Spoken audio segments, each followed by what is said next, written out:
استشارية أسرة وبحوث، ولها العديد من البحوث المنشورة في مجلات علمية مرموقة، وشاركت في العديد من الندوات واللقاءات العلمية داخل المملكة وخارجها، كما أنها شاركت في العديد من المؤتمرات العالمية في مجال الصحة والصحة العامة، وتعمل في العديد من المنظمات الصحية الدولية والمحلية، وهي تعمل مستشارا لمعالي وزير الصحة للبحوث الصحية. الدكتورة حتتكلم لنا عن البحوث النوعية في مجال القطاع الصحي وبالتحديد على المملكة العربية السعودية. شكرا لك دكتورة رجاء، وتفضل لو سمحت. شكرا دكتور حسين في الانترودكشن، اعطيتني اكثر من حقي، جزاك الله خير. بسم الله الرحمن الرحيم، والصلاة والسلام على أشرف الأنبياء والمرسلين سيدنا محمد وعلى آله وصحبه أجمعين. When I started to think about what I will talk on the qualitative research in the healthcare administration in Saudi Arabia, it was very difficult to decide on making a literature review. At that time, I will find only our research or the team, Dr. Tنوير, Dr. Hussein, Dr. Umar al-Sharqi. But when I tried to modify my talk to talk about how much published research on health from Saudi Arabia, and I decided to search PubMed for the term Saudi in the title and abstract. Then the results for all published research with the keyword Saudi in the title and abstract is about 6,000 research for qualitative, quantitative, and all type of research.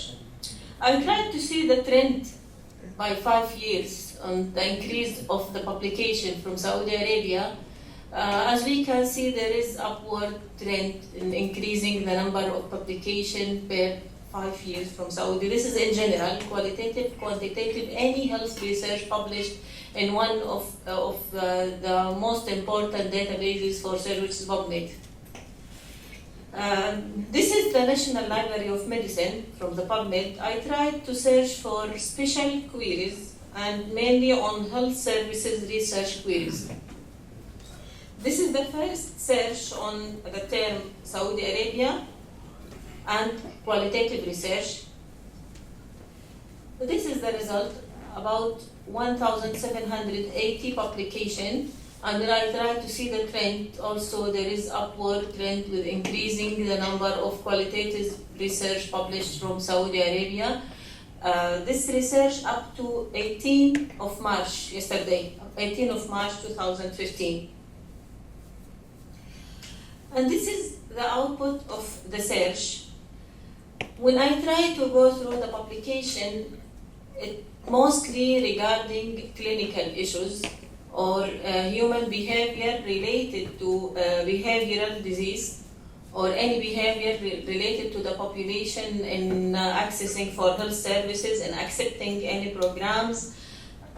When I try to explore more, I found that the classification of health services research in the National Library of Medicine is not clear to differentiate between those research applied for the actual health services and those applied for the application of clinical intervention or any medical intervention or health program, usually public health programs, and most of the time it's pure clinical intervention.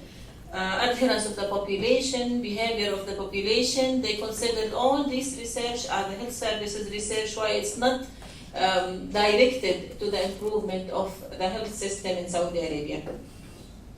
If we go to the perspective of health administration from our perspective, from our context, as we are working in the health institute and we are working as a physician, nurses, or other healthcare professional, we try to concentrate on the research on leadership, management, administration of public health system, health care system, hospitals.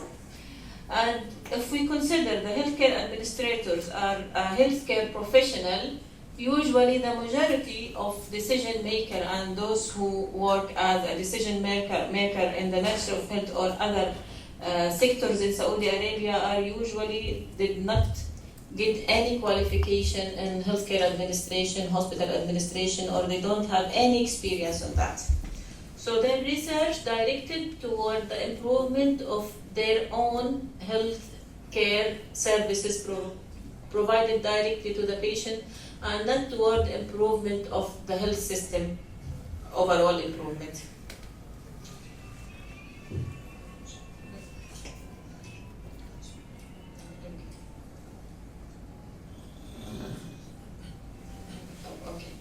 Now, if we go, as Prof. Tnwir mentioned, the importance of qualitative research, we will go through the importance of application of this qualitative research to improve our system. We can find that qualitative research method receiving an increased recognition in healthcare-related research internationally, and also, as we saw from the search in the previous slide, that there is increase in this interest in our healthcare workers or population of interest, and increase in the number of publication. However, it's not up to the desired level.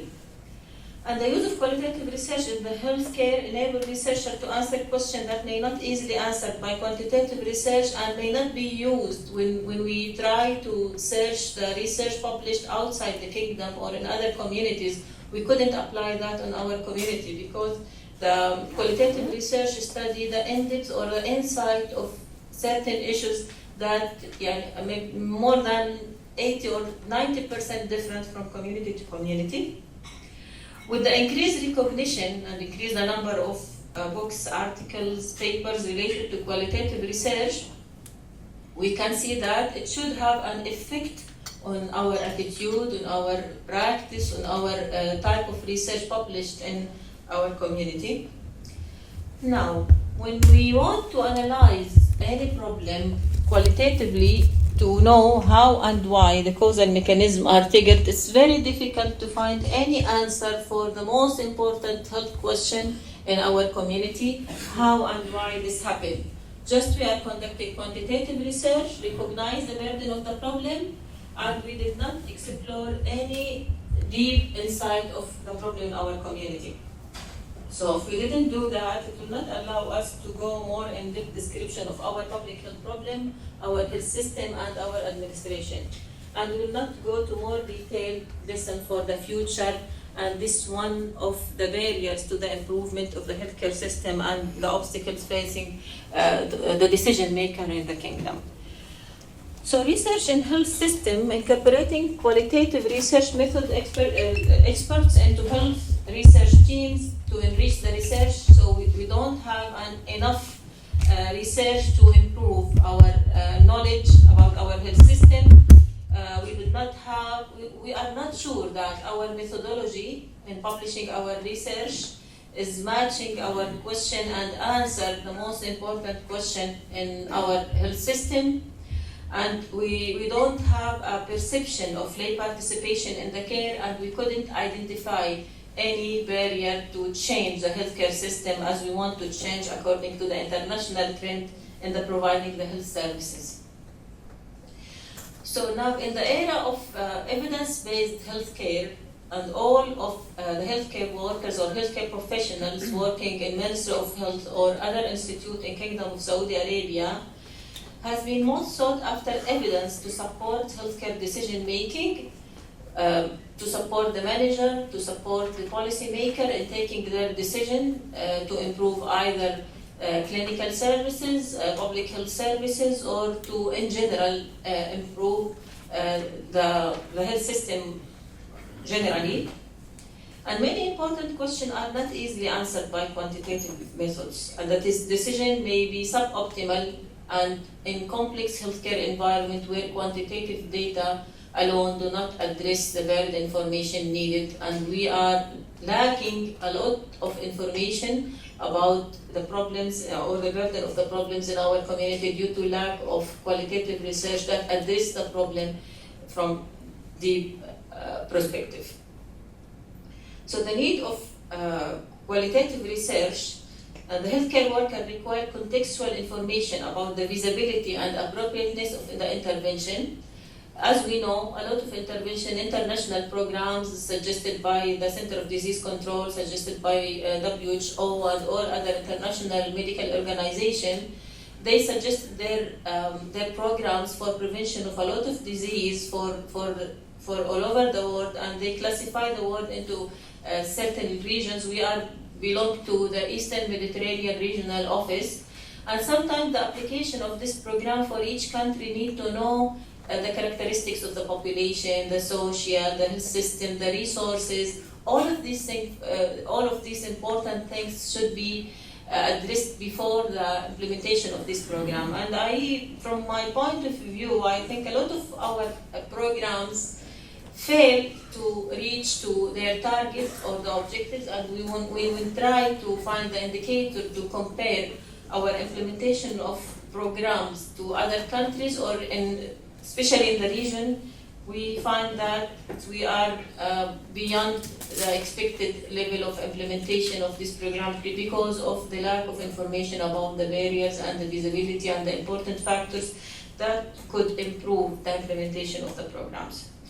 So qualitative methods allow complex issues to be studied and can produce rich data on perceptions, beliefs, experiences and behaviors to create a thorough understanding of the problem and how it could be solved. Without knowing this information, it's very difficult to maintain this program, to implement and to monitor these programs. Qualitative research, I think we all agree that could provide complex textual description of how people experience a given research issue, provide information about the human side of an issue, that is the often contradictory behavior, beliefs, opinions, emotions, and relationship of the individuals, taking into account what was mentioned by Professor Tנויר, the differentiation between the need and demand when we target the population, for example, health needs assessment or any assessment method for the health services. We should address this point. So qualitative methods are also effective in identifying intangible factors, such as social norms, in accepting a lot, as we know that now with globalization of medicine and the international recommendation for all countries when we talk about now emerging of a new infectious disease like we are facing now corona, or other chronic disease, we should set our social norm to accept, for example, a lot of diseases need to study our population and to see the acceptance of this intervention. Socioeconomic status, gender roles, ethnicity, and religion, whose role in the research and application of our services. I tried to make informal survey on health research, and I try to use a SurveyMonkey to send certain questions to those who are working as a decision maker or working as a public health or higher level in the Ministry of Health and other health sectors. And I asked about the previous qualitative research conducted by those, the willingness to conduct qualitative research in the future, and the barriers toward conducting qualitative research. From the respondent, I think they were more than 103. 73 of the participants reported that they conducted previous research. I include in this survey those who have postgraduate degree, and I can expect that they have a research. Only 3% reported that they conducted qualitative research in their postgraduate or after that. Unfortunately, all of them, they use mixed method. They add a small objective on qualitative research to answer certain question, but 97 of them conducted a quantitative research. When we asked them about the willingness to conduct or to participate in the conduction of qualitative research, only 1% answered that yes, he or she is willing to participate in conducting qualitative research. When we ask them why you don't use qualitative research to answer your research question, or why you don't try to find any question, qualitative, sorry, it is qualitative, qualitative research. 100% of them answer that they have a limited training on qualitative research. And 89% said that no expert to help them in the methodology and analysis of the result and the reporting of the final result. And 80% reported that there is no guide during their undergraduate, postgraduate, or their career to try to conduct qualitative research or try to find a question that could be answered by qualitative research. Unfortunately, 97% of them, they think that qualitative research will not answer their questions. So they are not thinking about the importance of exploring the problems in our health system by in-depth qualitative research. And 65% think that it's difficult for them to conduct qualitative research, and they don't like to spend a lot of time talking about difficult issues while they can conduct quantitative research instead. When we ask them about the barriers toward conducting qualitative research, also they reported that no enough training, and when we go to the actual field, we can see that only the postgraduate student on preventive medicine have a course on qualitative research, and it was only 1 week compared to 6 months on quantitative research.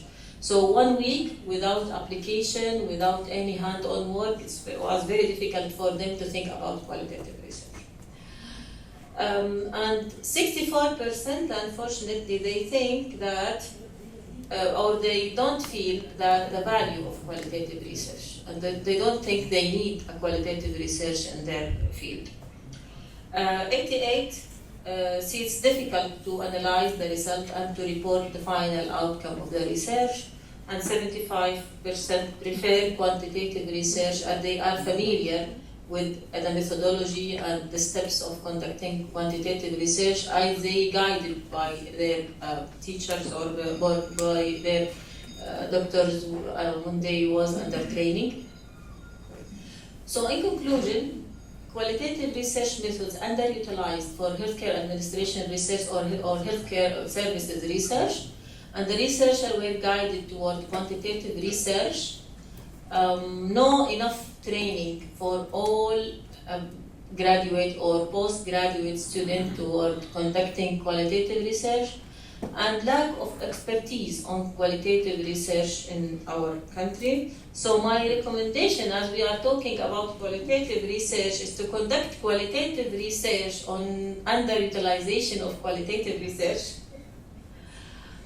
Build the capacity of healthcare professionals, either clinical or public health personnel, or those who are working on healthcare administration or decision maker, policy maker, to provide enough training for postgraduate students, to offer short courses for training, to offer hand-on training on how to conduct and how to collect the data, how to analyze, as a lot of our students and a lot of our trainees don't know even the packages that could help them to analyze the qualitative research data.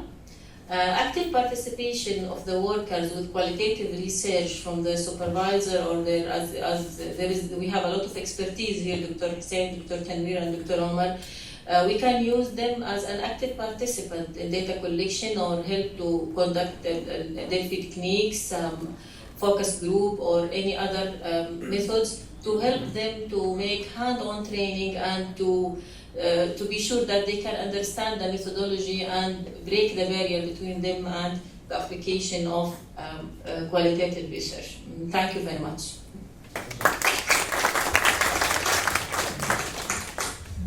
Thank you دكتورة رجاء على هذه المعلومات القيمة عن البحوث النوعية الصحية في المملكة العربية السعودية.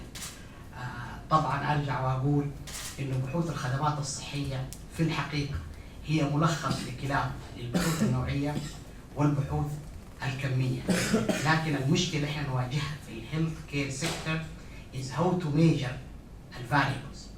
اوكي؟ يعني كان دائما السؤال اللي يتردد عندنا لما يجي واحد يقول لك what is health and what is health care؟ how to measure health. اوكي؟ يعني السؤال it's a multi-dimensional. health is not only health care. يعني health احنا نقول عليها is not فقط الرعاية السريرية، ولكنها كمان الرعاية بالصحة العامة. الرعاية الصحة العامة تبدأ من الهواء والماء وحتى الغذاء اللي تتغدى. فالبحوث الخدمات الصحية في الحقيقة ركزت كثير جدا على البحوث النوعية، وللأسف الشديد أقولها وأنا يعني اطلعت على عديد من الدراسات اللي عندنا في المملكة وخارجيا، ما تلقى البحث النوعي الدعم والتركيز الكافي من الباحثين أو حتى من صناع السياسة. البحث عادة يأتي كاستجابة لمشكلات المجتمع. لما نيجي نشوف أين ازدهرت بحوث الخدمات الصحية؟ بحوث الخدمات الصحية ازدهرت في بداية السبعينات في الولايات المتحدة الأمريكية. نتيجة إيش؟ نتيجة سياستين طبقتها الحكومة الأمريكية اللي هي ميديكير وميديكيد. أوكي؟ وطبقتها بدون أي دراسة في البحوث النوعية، طبقتها على النتائج الكمية. في عندنا 30 مليون مسن، في عندنا 20 مليون كده، في عندنا كلها إحصائيات كمية. فقالوا طبقوا التأمين الصحي. أوكي؟ اللي يعتبر الآن كارثة في أمريكا. بس أنا بقول إنه كيف تم استخدام في يعني في الستينات البحوث الكمية وطلعت نتيجة لها سياسات زي ميديكير وميديكيد. الآن المجتمع الأمريكي بيعاني منها. أوكي؟ وإحنا نعاني الآن، إحنا في المملكة العربية السعودية نعاني من قضايا كثيرة نتيجة معظم لو لاحظنا سياساتنا الصادرة من الصحة مبنية على نتائج كمية بحتة. يعني وأنا قلت لكم قضايا الصحة في كل العالم واحدة، هي يا جودة يا نقص خدمات يا أسعار. أوكي؟ شوف عندنا كل التركيز كم سرير تبغى، كم مستشفى تبغى، وهذا لن يحل المشكلة. المحل المشكلة سألت الناس إيش تبغى؟ What you really need. وهذا كان يتكلم عليها بروفيسور تنوير ودكتورة رجاء. We are asking what you need. أوكي؟ أنا بلكن ما أحتاج. المملكة عندنا تصرف أكثر من 60% من الهيلث كير اكسبندتشر على الرعاية السريرية التي يستفيد منها أقل من 2% من السكان. شوف، بينما الصحة العامة أو الرعاية الصحية الأولية أو كما تسمى الآن طب الأسرة والصحة العامة في الحقيقة لا تتلقى غير القليل، لأنه لم تعطى الأهمية الكافية من ناحية البحث، وبالتالي البوليسي ميكر كل همهم على النتائج اللي قدامهم التي تغطي صورة بسيطة من الشجرة اللي كان بيتكلم عنها ايش؟ بروفيسور تنوير. لذلك أنا الآن حنبدأ النقاش ونتكلم عن هذا الموضوع اللي أعتبره بلكن حساس لنا في المجال الصحي، بس أنا متأكد إنه حساس لكل الباحثين في المجالات الأكاديمية والطلاب. إنه هل إحنا في حاجة للتركيز على البحوث النوعية كما ركزنا على البحوث الكمية؟ ونتفضل ايش نبدأ النقاش. تفضل دكتور خالد. Thank you very much for your informative presentation, and our thanks to the Dean and to Dr. Burey. I really feel that we need a lot of qualitative training in research. Is there a body that we would divert to that would train researchers in that direction, or this is just a mere getting grounds on the field? Because triangulation, for instance, between quantitative and qualitative has been a good method, but you have to first of all know how to approach the qualitative so that you can triangulate better. Thank you.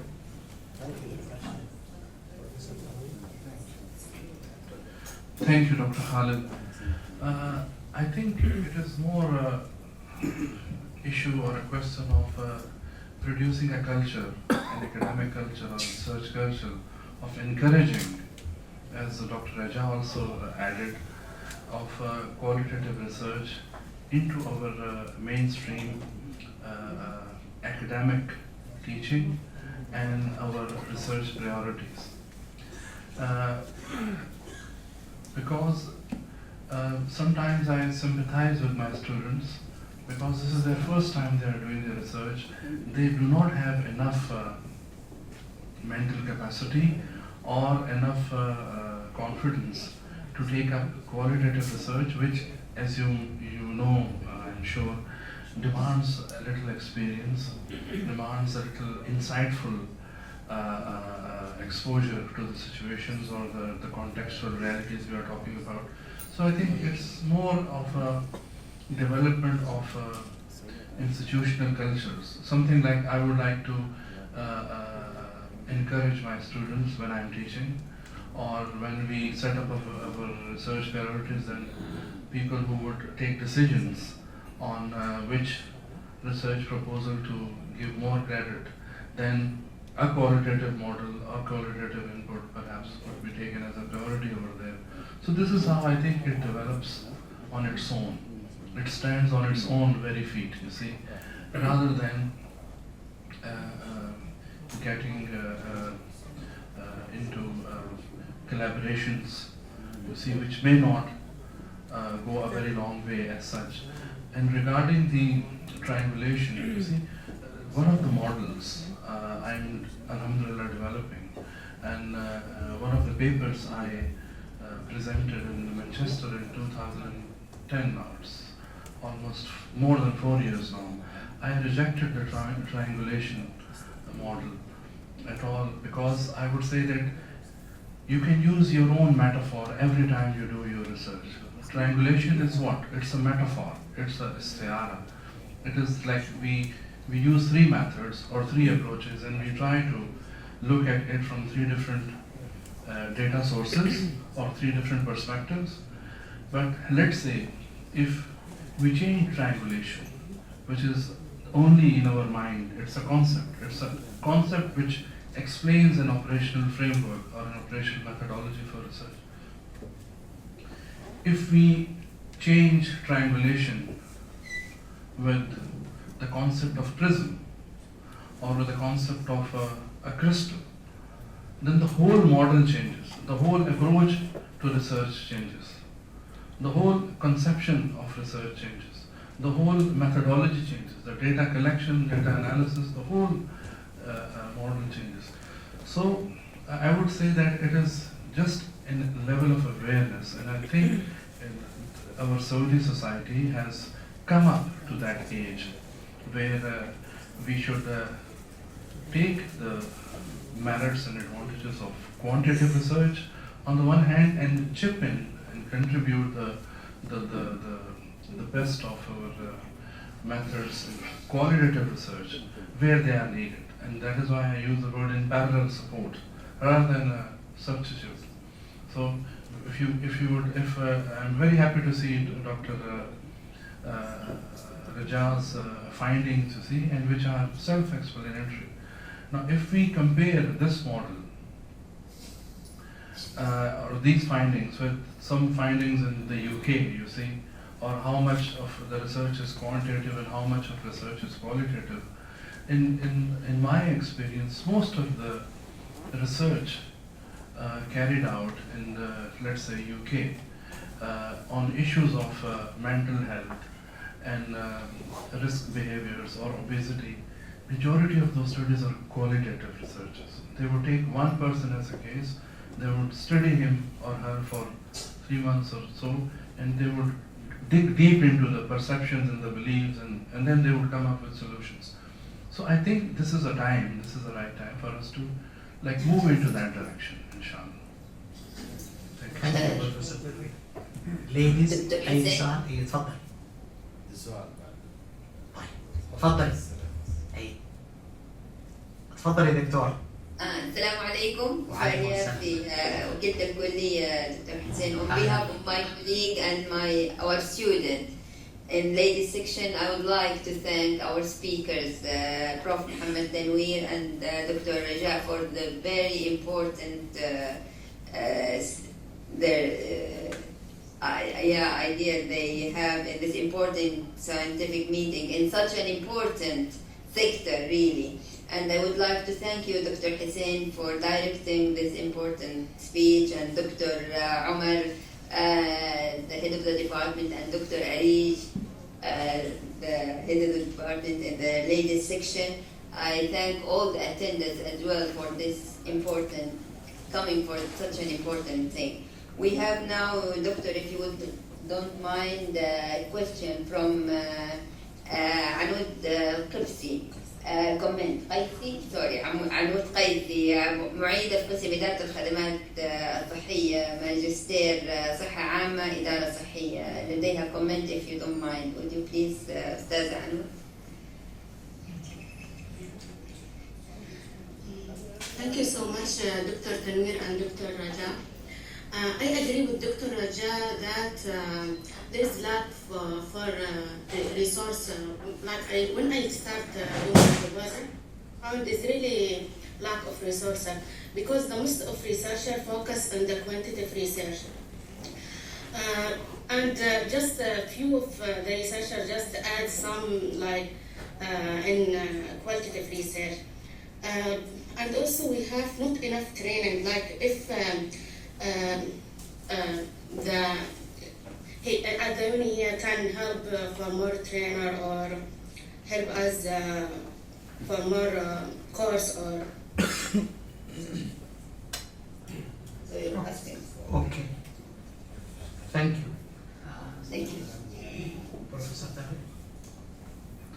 Yeah, this is of course very important that we need to have more training programs, and I think this is the right place and time and opportunity for us to think in that direction. As far as my own personal contribution is concerned, when I teach the master's program in health services and hospital administration, and I have been teaching this course on health services research for the last almost 3 years now, I have a portion of that coursework which distinguishes the merits and the demerits of both the models, the qualitative and the quantitative, and then I am very happy to do an introduction on the research focus group as a very viable method in Saudi Arabia, and I conduct an exercise for the students. Although we have a very limited time for taking care of exercises, but I allow people to take up different roles, you see, and do an exercise, a research focus group meeting, which is, again, I would recommend as a very viable source of doing research in the context of Saudi Arabia. So somewhere, I think we have taken those steps already, as Dr. Rajaa mentioned in her findings. There is a little progress. And then you and I, Anood on your part, and I, Tanwir Abdullah on my part, we would make sure that things start happening. And as I said, that if we do a qualitative research, and then we could ask Professor Otaibi, and then that would be then the ball in his court, that he would put this qualitative research as a priority for publishing, you see. So this is how all of us could take up our roles, you see. All the people sitting here, all my students sitting here, they could perhaps take their own initiatives in their own ways of taking up subjects like case studies, you see, which are very interesting, very interesting. It is difficult, but it is very interesting. And I'm sure that a time will come that we would have our inputs into qualitative research more than at the present moment. Thank you so much. Thank you, Professor Tawheed. Doctor, I found there, as you know, there is two types for collecting data, interview and observation. But as you know, it's hard to observe the participant, especially when we have to focus in smaller group, and also need more time to understand each participant and for emotion and the relationship. I think make the size of your study small. Do not go for like, if you would have, let's say, in comparison, you have 200 questionnaires or 200 interviews. Now, rather than going for that, go for a smaller size of the population or a sample. Let's say you take only 20 ICU nurses and you determine the causes of stress among them when they are working in the night shift. Now thereupon, if you are using a research focus group or participant observation, you will have more richer data, you see. So one of the solutions or one of the strategies of dealing with this is to make the size of the sample very small. I have come across situations where people would get a PhD degree by studying only the case of one patient, but deeper, you see. So that would be a case study of one individual and people would get a PhD for that. So it is the approach that you would take rather than the size, you see. So the size of, as I said, and that is why I give the example of the trees and the forests, that we somehow have been trained, or we have been seeing things that something which is quantifiable is more important. So even if there is something not so quantifiable, consider that to be equally important. So this is the kind of a feeling you should have as a researcher, and this is a feeling the professors who would supervise you should also have. That at the end of the day, people should not penalize you or discourage you that you did only 4 patients as a case study, because 4 patients as a case study could be equal to 400 interviews or questionnaires in a different way. Thank you so much. Thank you. Dr. Nasser. I would like to thank Dr. Bur'ai and both speakers. I have a comment and a question to Professor Tנויר. My comment is that as a response to the study of Dr. Rajaa, I think inshallah next semester we'll try to organize a course here, maybe 1-day course for both male and female with the direction of Dr. Ayman for this subject. Okay? One day, inshallah, for 5 hours. My second question to Professor Tنویر is regarding representation of data. I have not conducted any qualitative research, and I know they are very important. However, I have this question about representation. If I conducted 5-6 interviews and presented them into my paper, does this data or have the same strength of quantitative data collected from like 500 persons? This is my question. Thank you very much. Thank you so much, Professor Nasser. See, it is again, as I said, the point I made earlier, that it is the evolution or the development of research culture that would recognize the importance of qualitative research at the end of the day. So the representativeness of data, of a case study, or this research focus group, you see, for representing only 6 people or 8 people, but more detailed and in-depth. So the strength or the representative strength of qualitative research is not the surface. You see, like there is a theory, I would say, when we were students long time back, and Dr. Hussain might bear me out, that the American PhD is a more surface PhD. It would cover the width of an issue. And the UK PhD covers the depth, you see. So it is a small surface, but it goes deeper. In the case of the USA, it is broader or wider, but it is not so deeper. The findings are not so deeper, but they cover a wide ground. So at the end of the day, the difference would be between how deeper we have gone in our excavation or analysis or examination of the issue under study, rather than the wider approach we have taken. So when we go for descriptive research, such as the questionnaires and interviews, we tend to go wider. You see, in our approach, we tend to go for all the number of nurses in the hospital, all the number of doctors in the hospital, 400 questionnaires, 200 interviews. But when we go deeper, we don't have to go for the size of the domain, which has to be larger, but we have to go deeper in terms of the findings that we need to discover. And then, as Dr. Khalid mentioned earlier, you would go for triangulation of sources, triangulation of methods, triangulation of perspectives. For instance, we take an issue of the stress factors among the nurses in a hospital. Now, stress factors, we ask nurses in interviews, and the nurses would give us their responses. 200 nurses, they would give you 200 responses, or 150 responses with a 75% of response rate. But if we take 10 nurses only, in one smaller capacity like an ICU or an emergency, and we do not go for just the interviews or sending them questionnaires, we go for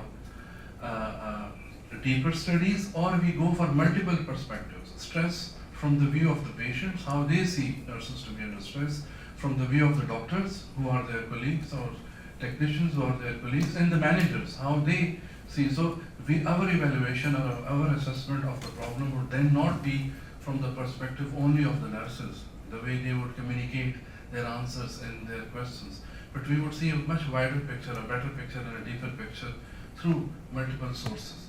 So I think the strength is not just in the width of a problem domain, but in the depth of a problem domain at the same time.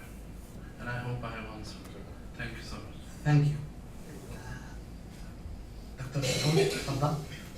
بسم الله والصلاة والسلام على رسول الله. Thank you. I would like to thank the panels for the knowledge they provided us.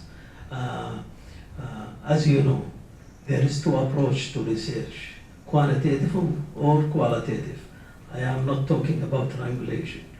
If you are talking about qualitative, the biggest weakness of qualitative approach is generalization. You cannot generalize to the larger population you are talking about. This is the first point. The second point, there are many techniques under qualitative approach. It is not one technique, several techniques. Third, when you are talking about the depth and the difference between America and Britain in terms of education, when it comes to dissertation writing, the research, they don't accept descriptive research only. You have to go in depth also. You have to discuss what are the reasons behind what you observed or what you found. So it is also in depth, not wide, but also in depth, Professor Tawil. Third, qualitative, it used with quantitative. Usually, first of all, you need quantitative, so you understand the magnitude of the problem. Then, if you want to go deeper into the problem, you resort to qualitative approach. But again, generalization, it will be very limited. What I think it is lacking here in our studies and field is evaluation studies, actually, not qualitative approach.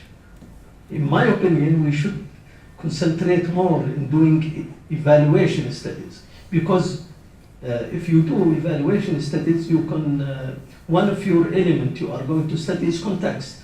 And this gives you what you really looking about the characteristic of the environment, and you can distinguish between Saudi Arabia and America, for example. So, and I hope Dr. Rajaa, because she works in the Ministry of Health, they concentrate a lot, because we are lacking actually. I have tried to find studies, evaluate our programs, health programs, but I cannot find many, or to be honest, I did not find any. I am talking about evaluation studies that use recent techniques. You have now what is calling program theory, program logic. Nobody have tried till now to use this approach. Thank you. Thank you, Dr. Saroon. Ladies, دكتور yes, ممكن دكتور would like to say something. sure. Thank you, Doctor, for raising the issue of evaluation or evaluation study. Actually, in the medical field, those who are concentrating on evaluation study, those who are working in medical education only, interested in evaluation, the programs, the medical schools, the curriculum. Regarding the programs provided for public health or for any clinical programs, there is no ideal evaluation study. From my opinion, I think that they underestimate the importance of evaluation study. As you all agree that what are the objectives behind conducting study. There is no ideal body concentrating on evaluation of the program. There is a scattered researcher. They have their own agenda, their own interest to study certain points or special research question that could be answered by project or by small research question. But I think this is one of the most important to have a body, and I suggest King Abdulaziz University or the department to concentrate on this issue and to take a lead to evaluate the health programs here in Kingdom of Saudi Arabia. Thank you. Thank you, Dr. رجاء.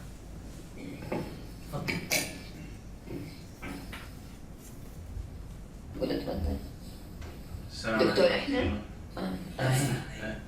First of all, I'd like to thank the speakers and Dr. برعي for the speakers. Actually, I'm so happy that actually we have such discussion about qualitative research. Actually, I just came back from UK where I did my PhD, and I'm a qualitative researcher. So I really, when I just read the title of today's meeting, I was really happy because I thought it might be challenging to work in Saudi Arabia, and I didn't have any idea whether there is like some qualitative research in Saudi Arabia. So in fact, I do not have really questions, but I would like to say some comments regarding Dr. Latavia about generalizations and the importance of qualitative research. In fact, what I can say that I think we're still talking about, if we talk about research paradigms, I think we're still talking about the positivism approach. And if we think about qualitative, actually we do not have to be or limited to positivism approach. We should also think about interpretive and critical research approach. This is how we should see qualitative. Because now, actually, we should also think about the philosophical background of the philosophical assumptions of our research. So if I'm limited to positivism, so I think we will miss, actually, the usefulness and the advantage of qualitative research. For example, in positivism approach, actually, we have a predefined concept. We sit in our offices and we have predefined concepts, and we go to the field and examine them. We force the participant or we assume they understand the same concept we are assuming in our offices. But if we go further to interpretive research, actually, we do not assume any concept. We go to the field and we see how people understand, for example, as Dr. برعي mentioned, what they understand by health and what they understand by healthcare. And then I examine the field and come up with our result. My result will be interpretation of the field. How people understand their life, their work, their organization, and they provide interpretation. In fact, I'm not interested in generalization, this result, but I'm interested more in providing interpretation about specific context, or in a more scientific way, I'm interested in theory generalization, not finding generalization. That's all. I think the qualitative research is a huge topic, and as I said, I'm happy that we discussed the qualitative research, and also I will take advantage of this opportunity to say that I'll be happy to work in any research team doing a qualitative session, especially in health sector. There is an overlap between my specialization, management accounting, and healthcare. And I can mention that in Imperial College, in one of the biggest universities in UK, there is a team actually specializing in healthcare cost research, and the chief of this team is from my field, is management accountant, and they do all research about healthcare research. One more point, actually, I also take advantage of the presence of our dean and our associate dean of postgrad program. What I noticed is that the course we teach in the postgraduate and the master's degree is titled Research Methods and Quantitative Analysis. So I'm not sure to what extent it is possible to rethink about including qualitative research in this, because it is very important, because we teach our students quantitative, and in this way actually we do not provide them any chances to be exposed to qualitative research. Thank you again. Thank you very much. دكتورة وفاء. دكتورة أريج عندها سؤال، ودكتورة نيرفانا if you don't mind عندها. أيوة السلام عليكم. Yes. I would like first to thank the speakers for their interesting and informative presentation. Actually, one of my colleagues just mentioned the issue of generalizability of the qualitative data. And I would like to add another issue actually related to how to ensure the confidentiality of the participant. So my question is to Dr. Tנויר, what is your view about how to overcome this issue about the confidentiality? Thank you so much. Thank you.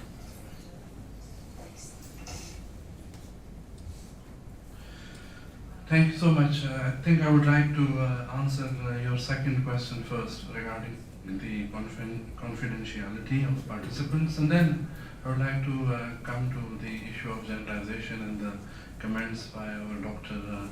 Muhammad and the point raised by Professor ردادي. You see, as I suggested earlier, confidentiality is not something scientific. I mean, we talked about scientific empiricism and positivism just by Dr. Muhammad. And I would like to touch upon some issues regarding the deconstruction and then the post-deconstruction issues and even post-disciplinary issues, which I have been looking at in a personal capacity. Please note, I'm very happy that you asked this question, that issues like ethics and confidentiality of the participants or the patients, they are also evolutionary. These evolve through the structures. And once we develop that culture, you see, of following some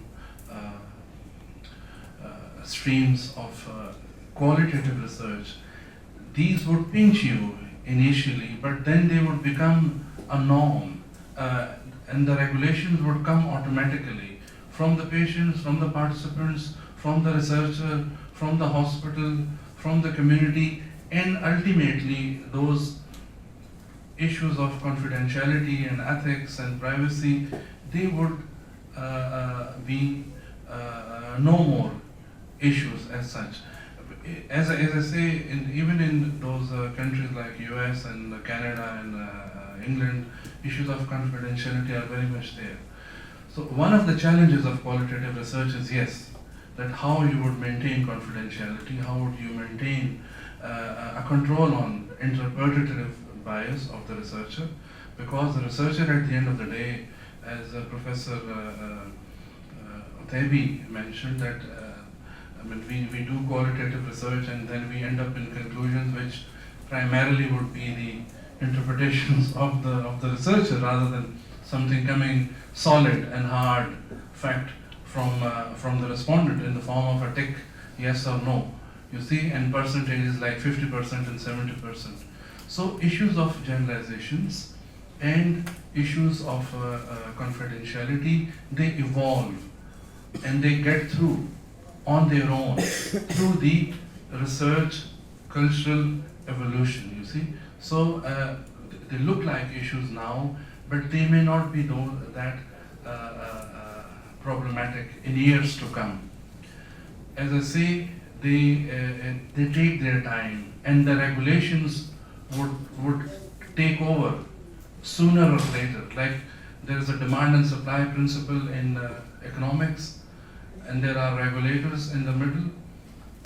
The same metaphor goes for your research, health services research, or similar other issues. And time then takes over in terms of how the confidentiality is minimized. It can never, in qualitative research, it can never be eliminated. Privacy, ethics, you can never eliminate that in any research, you see. The notion of, now coming to the second point, the notion of positivism or scientific empiricism, which is this philosophical basis of our quantitative research, you see.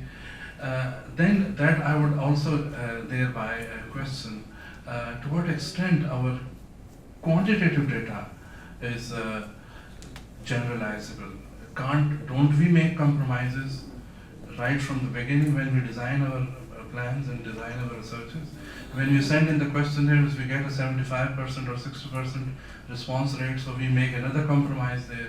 Then the kind of answers people are giving without our knowledge, they also are compromised. So at the end of the day, when you let your research go through all the 6 or 7 stages, I could say that maybe 20-30% generalizability is left over, even in the case of quantitative research. So if we can accept that as something normal, as a limitation of our scientific empiricism, then why not follow the same generalization in taking up the interpretative bias, which is, let's say, 20 or 30%, which is the same deal that you get at the end of the day.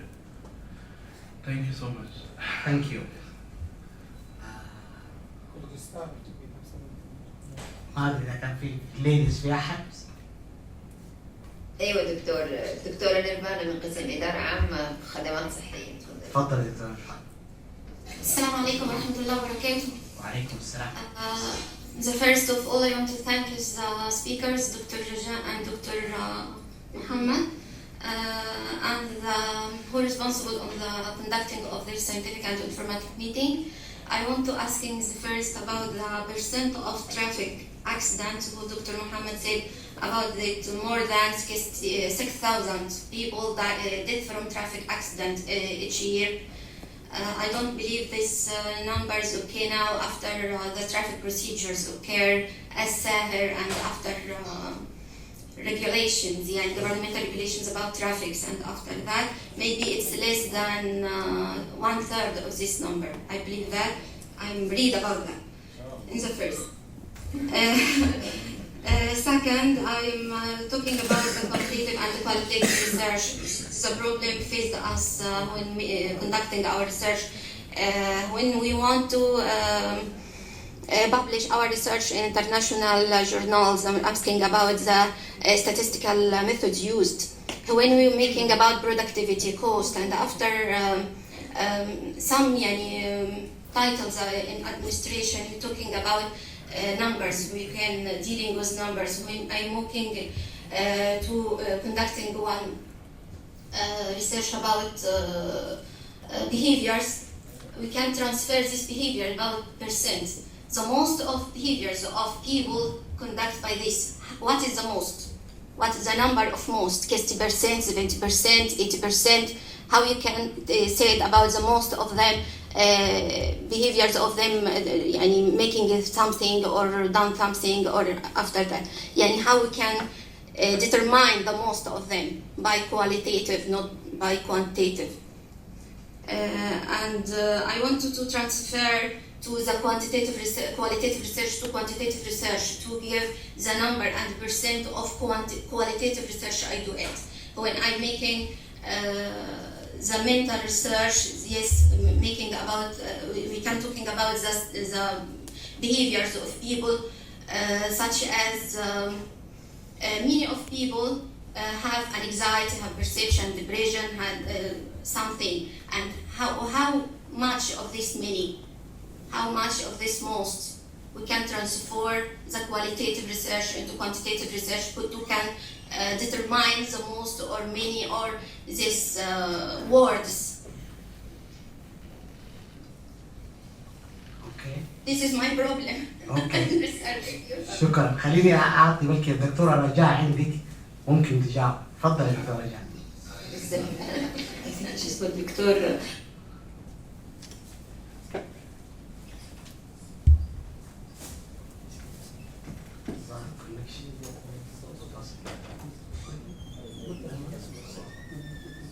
we cannot hear the voice.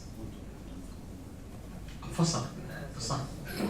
I think this question is very difficult to answer from my point of view, because I think I'm one of those who teach my students more on quantitative research, and I agree that we don't have enough belief in the result of quantitative research, or we don't have an important question addressed by our field to interpret the outcome or the results of the qualitative research. So I will direct this to Dr. Tanwir or Dr. Saud. Dr. Saud, who comment on the importance of who came from Cambridge or Imperial College. Okay, Dr. Saud. Dr. Muhammad. You mean Dr. Muhammad? Yeah. تفضل. Dr. Muhammad. Yeah. Would you just say the question again? Sorry. Oh, Professor. Thank you so much. First of all, I would like to congratulate the person, the lady who asked this question, and I am very happy and I'm very pleased when you say that the number or the figure for 6,000 is not a correct one. I'm very happy that you don't believe in numbers in the first place. And the second part of your query tells me that you are very critical. So this is a critical discourse, and I'm pleased that you think in your own way and you make a critical inquiry. You see, now irrespective of the figures, whether they are right or wrong, I mean they have been taken by WHO. Perhaps they would mention mortality and morbidity both, not only the case of deaths, but fatalities closer to deaths. You see, I mean, morbidity. People lose their limbs. People lose their some of the. I mean, the morbidity factors. I mean, you see, the point that you make is that quantitative data does not matter a lot, and I respect that in the first place. Then you say that one has to be critical when you look at figures. Then you should be not taking them just seriously. You take them with a pinch of salt. You don't trust them in the first place, and you are critical about it. Then the other point that you make is about generalization. I'm not sure whether I could make myself clear on that in the first place. Let us start with this. Let us not forget the merits of empiricism or scientific positivism, or what we normally see in the case of the quantitative research. You take them along, and wherever you need, as I say in the case of mental disorders or risk taking behaviors, the quantity would not matter much in terms of the quality. The judgments would matter most than the figures. So that is where you need some inputs from the qualitative models. And once again, I thank you for your sense of criticism and your sense of not believing in numbers. You could always go to a recent study by the WHO on the road traffic accidents. They call it RTA with regards to the country breakup. And then also you could go to the Ministry of Interior statistics of the last year, and I'm sure, and I'm very happy to learn, if that is the case, that the number of fatalities and mortalities has been minimized through the regulatory mechanisms like Sahir and so on. This is a very happy news, and I'm very happy to learn about that. And I'm sorry if I followed some figures which are 4 or 5 years old. Thank you so much. Bismillah. Professor Ternouir, I think what she said, what I understood from what she said, that she does not believe in the numbers. She believes in the number, but she thinks it is an old number. They don't stand nowadays because there are certain measures have been taken, so the number is reduced. This is what I understood from her. And her question, I think she's asking if you have a conclusion from qualitative study, can you generalize to quantitative, make generalization, so who comes after that will test this generalization? This is what I understood from what she said. Thank you so much, because I think this is a point I just missed out. Normally, when there is no variable that you would have, and you have no idea of something, and you want to carry out research into that, you would call it exploratory research. And you would assume there are 2 ways you could do it. One is to, like Dr. Muhammad said, that you have got some ready-made variables you have thought of, and you would use them and in your study, and you would test them, and through descriptive statistics you would, for instance, have an hypothesis and you would like to go out and test that in the field, and you explore as such into a new area. The other is that you do not go for exploratory research through quantitative model. You go for a case study, and then through the case study you learn about the key variables, and then test those variables through descriptive statistics. Test the magnitude or the strength or the confidence levels of those variables which are descriptive, which are qualitative, and then you measure them against descriptive statistics. So you could go for both the options there. You could go for qualitative research, dig up the key variables, and then test them quantitatively through descriptive statistics. Or you could go for an exploratory research, see what are the key variables, and then go deeper and take a much better and more insightful look of it through a case study research or a qualitative research. So both the options are fine, I would say. Thank you so much. Thank you. Dr. Hussein? Yes, تفضل. Dr. Hussein. Please, Dr. Rajaa want to comment something. Okay. Now we can feel the importance of good planning for the research and how we can answer the question by the design that could answer the question. For example, for the question of Dr. Nirvana, she asked about most and few and how we can define that.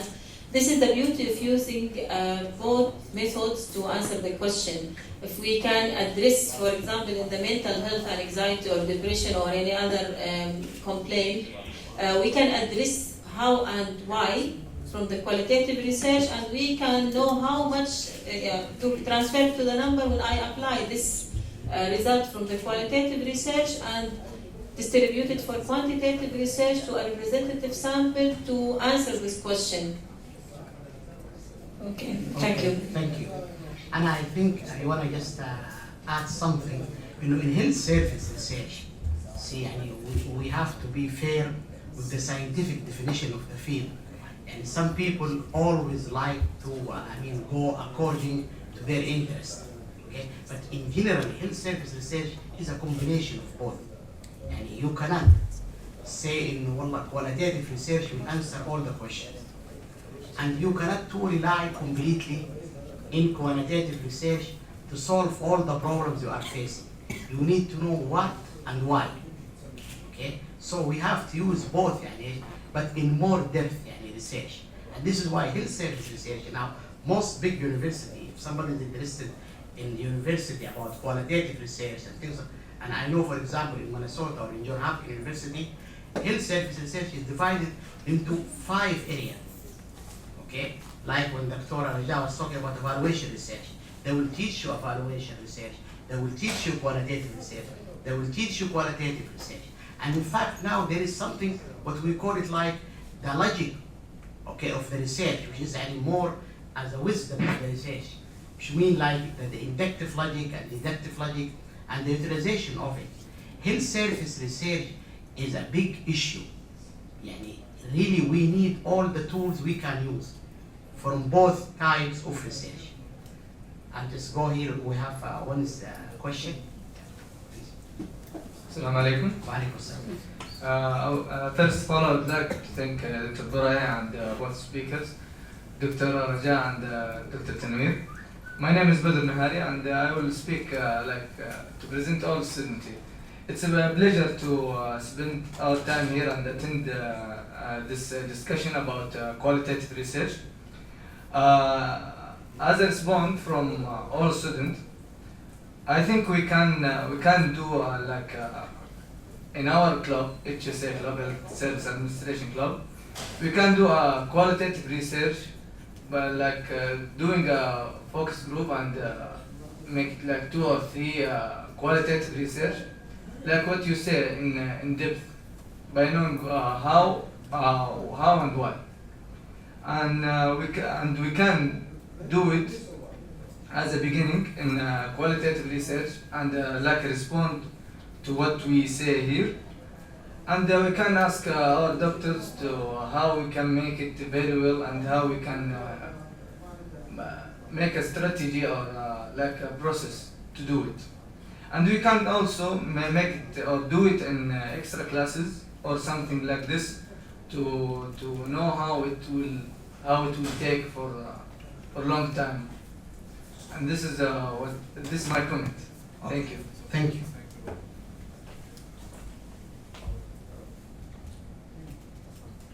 Ladies, أي سؤال؟ Thank you. Thank you. طيب, I think we can close our meeting. Thank you for Professor Tنوير, and thank you for Dr. Rajaa, and thank you for our college and for our dean and for our vice dean for their attending this meeting, and all the guests.